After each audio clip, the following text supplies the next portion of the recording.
Olá, eu sou Teresa Amar Ribeiro e está a ouvir o Economia Dia a Dia, o podcast que lhe dá respostas simples e resumidas para os principais temas da economia nacional e internacional. Todos os sábados lançamos um episódio que explora o tema económico em destaque durante a semana. Desta vez vamos falar sobre as novas leis que regulam o trabalho das empregadas domésticas, que ainda assim continua fora do Código do Trabalho e a ter regras específicas.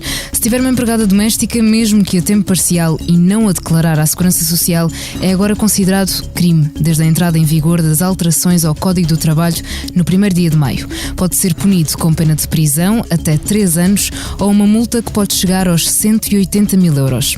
É a minha convidada, a jornalista Cátia Mateus, que acompanha os temas do emprego. Olá, Cátia. Olá, Teresa. Obrigada por te juntares a esta conversa aqui no estúdio. Agradeço.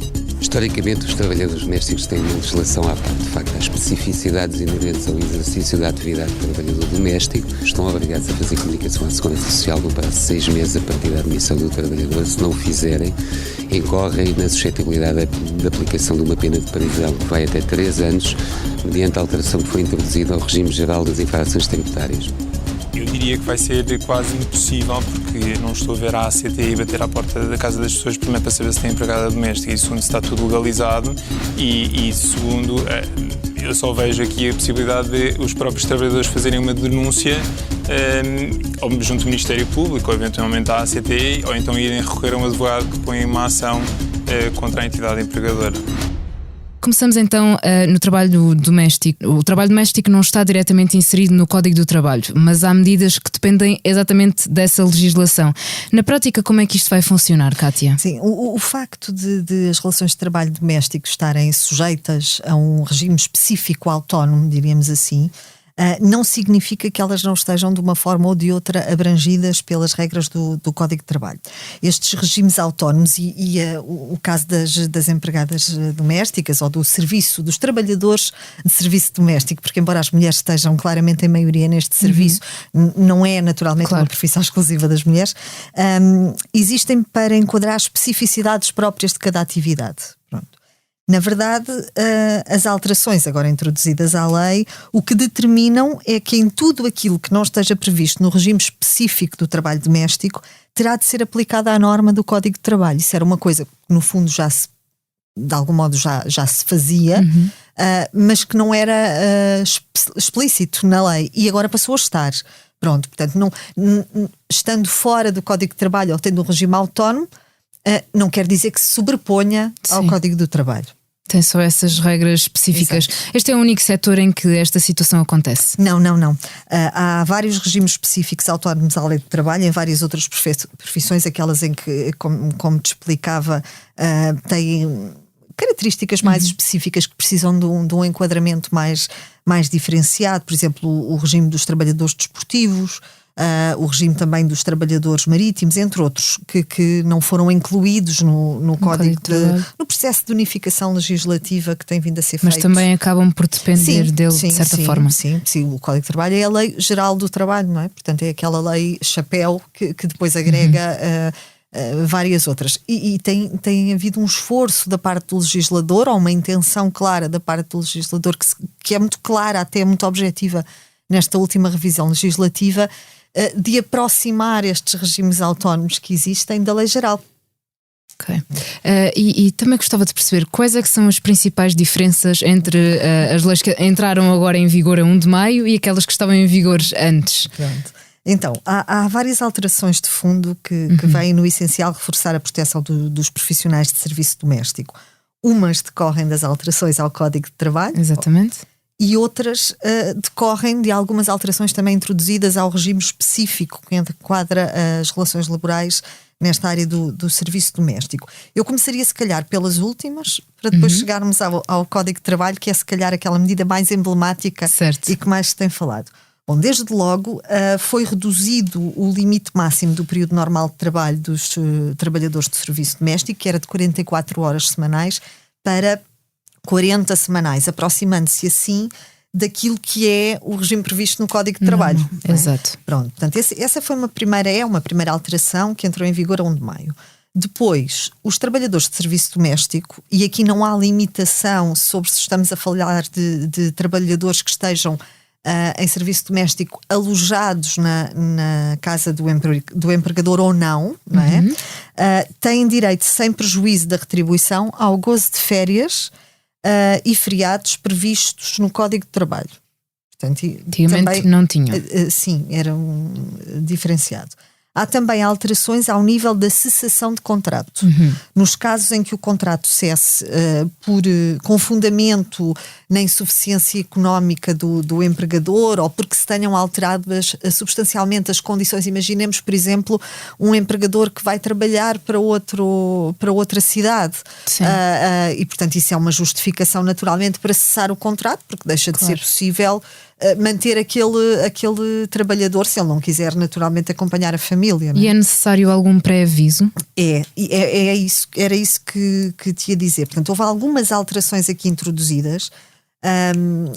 Esta comunicação, a comunicação da cessação de contrato ao trabalhador tem que ser acompanhada pelo motivo que está na base dessa cessação. Portanto, tem que ser uma coisa muitíssimo bem justificada. E a antecedência com que essa comunicação tem que ser feita diverge consoante a duração do vínculo laboral. Ou seja, se o contrato durou 6 meses, por exemplo, ou se o vínculo, aquela relação laboral se estabeleceu há pelo menos 6 meses, o pré-aviso tem que ser de 7 dias. Se o contrato durou entre 6 meses a 2 anos...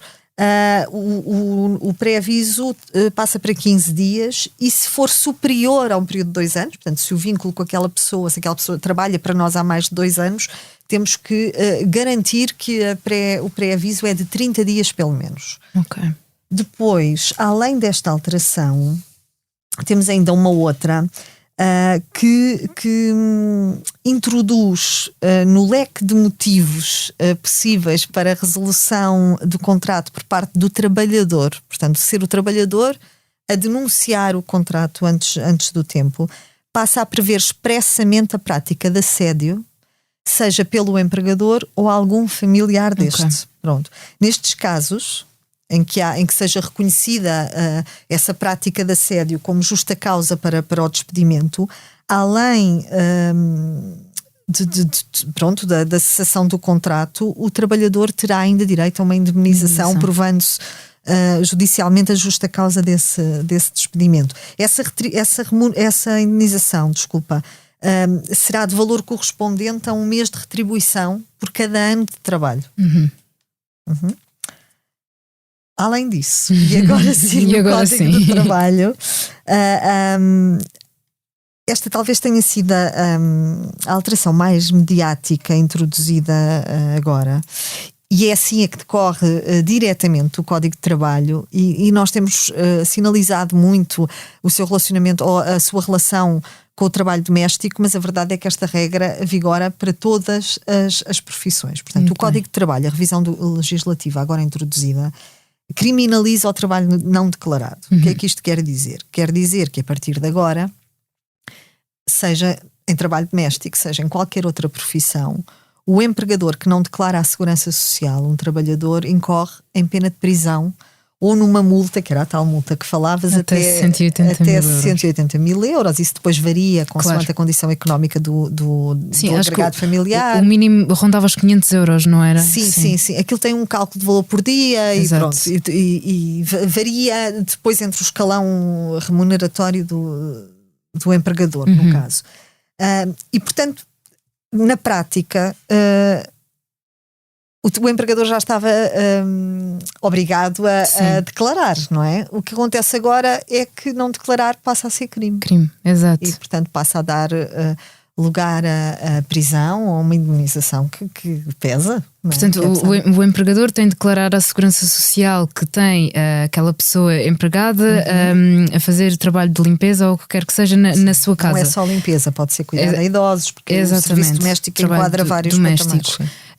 E no caso de ser um profissional que trabalha em várias casas, o que é que acontece aí? É irrelevante o número de casas para o qual trabalha. Sim, por hipótese, se um trabalhador de serviço doméstico trabalhar para 10 casas ou 10 empregadores, no caso, distintos, os 10 estão obrigados a declarar a sua relação de vínculo laboral à Segurança Social.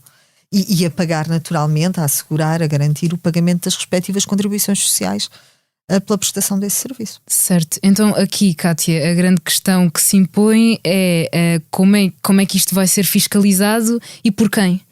Pois, essa de facto é a grande questão, e é uma questão também para os juristas e para os advogados que se têm pronunciado sobre este tema. E na verdade, Teresa, pode ser um dos grandes entraves à aplicação prática desta lei, que se percebe. Portanto, a intenção do legislador é um combate claro e evidente ao trabalho não declarado, à economia informal, não é? Mas a verdade é que a autoridade para as condições de trabalho, que é quem tipicamente fiscaliza estas situações, apesar de ver os seus poderes reforçados com a alteração legislativa introduzida agora, certo, em teoria não pode fiscalizar casas particulares. Então como é que este incumprimento vai chegar até eles? É assim, há várias formas. Nós não podemos, por simplesmente, pensar que isto nunca vai ser percepcionado, porque imagina, isto pode ser alvo de uma denúncia, seja por parte do trabalhador não declarado ou por parte de terceiros, e imagina também, por exemplo, uma situação de um acidente de trabalho em que o trabalhador dá entrada no hospital. Certo. É muito fácil perceber que aquele trabalhador que teve um acidente de trabalho não está a declarado. Exatamente. E, portanto, o imprevisto também tem que contar aqui, se calhar até como um elemento, um auxiliar de fiscalização, quando essa figura do fiscalizador não é tão clara assim, não é? Claro. A título de conclusão, Kátia, de forma a estar dentro da lei, o empregador tem de comunicar à Segurança Social a contratação de uma empregada doméstica e o valor das contribuições varia consoante o regime escolhido. Há 3 regimes: o regime convencional mensal, regime convencional horário e o regime de contribuição pela remuneração real. Quais é que são as principais diferenças? Olha, essencialmente é o nível de proteção que cada um destes regimes confere ao trabalhador. Portanto, mas também o valor das contribuições em si, naturalmente. Quer o regime convencional mensal, quer o convencional horário, não garantem ao trabalhador uma proteção no desemprego. O único regime que garante isso num caso de cessação de contrato é o regime de contribuição pela remuneração total, ou seja, pelo salário real, pelo salário efetivamente pago.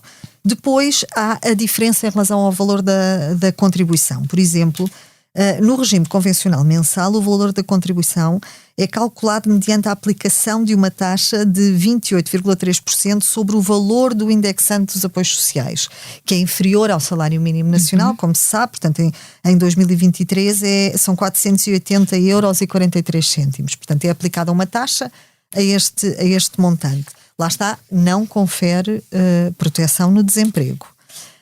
Já no caso do regime convencional horário, é aplicada a mesma taxa de 28,3%, mas existe uma tabela de remuneração horária na Segurança Social que baliza o número de horas em que o trabalhador pode ser enquadrado. Há sempre um patamar mínimo de 30 horas, o que significa que quando um trabalhador realiza menos de 30 horas por semana para aquele empregador, as 30 horas são sempre o patamar mínimo que serve de base ao cálculo da contribuição. E depois há ainda o regime da contribuição pela remuneração real, esse sim que garante acesso à proteção no desemprego, onde é aplicada uma taxa contributiva de 33,3% sobre o valor do salário. Não há, e importa dizer isto, um regime melhor ou pior. Portanto, há um regime que pode ser melhor para esta situação. Depende das situações. Exatamente. Exato. Ou seja, cada família terá que simular, fazer contas e tentar perceber qual é o regime que melhor enquadra a sua situação. Que compensa mais tanto para o empregado como para o empregador. Kátia, muito obrigada. Nada, Teresa, agradeço. Resta-nos esperar pelos números da Segurança Social quanto aos novos contratos de empregadas domésticas, de forma a ser mais fácil perceber se a lei está mesmo a ser cumprida. A sonoplastia deste episódio ficou a cargo de Salomé Rita. Obrigada, Salomé. E assim, obrigada por estar desse lado. Se tem questões ou dúvidas que gostaria de ver explicadas no Economia Dia a Dia, envie um e-mail para tearribeiros@expresso.empresa.pt. Voltamos já na segunda com mais novidades económicas.